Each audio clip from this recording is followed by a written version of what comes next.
বিসমিল্লাহ রহমানির রাহিম। প্রিয় এলাকাবাসী ও প্রিয় দেশবাসী এবং বিদেশে অবস্থানরত প্রিয় ভাই বোনেরা, আসসালামু আলাইকুম। সম্মানিত সুধী ও প্রিয় দেশবাসী, আপনারা দেখতে পাচ্ছেন যে আমি এখন রয়েছি পাবনা জেলার ঐতিহ্যবাহী কাশীনাথপুর রসুন হাটে। বুঝতে পারছেন যে কাশীনাথপুরের আশেপাশের মানুষের আয়ের প্রধান উৎস হলো কৃষি, অর্থাৎ কৃষি স্বনির্ভরশীল এই এলাকাটিতে কৃষকেরা মাঠে বিভিন্ন ধরনের ফসল ফলিয়ে সেই সকল অর্থকারী ফসলগুলো হাটে নিয়ে এসে বিক্রি করেন এবং তাদের জীবন জীবিকা নির্বাহ করেন। এ পর্যায়ে আজকে আমরা জানবো যে কাশীনাথপুর হাটে রসুনের সর্বোচ্চ পাইকারি বাজার কত যাচ্ছে। রসুনের সর্বোচ্চ পাইকারি বাজার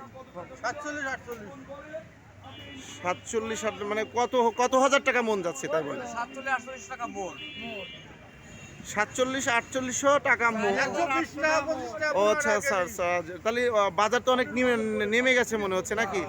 আর সম্মানিত সুধী প্রিয় দেশবাসী, বুঝতে পারছেন যে কাশীনাথপুর হাটে আজকে রসুনের সর্বোচ্চ পাইকারি বাজার যাচ্ছে 4700 থেকে 4800 টাকা মন।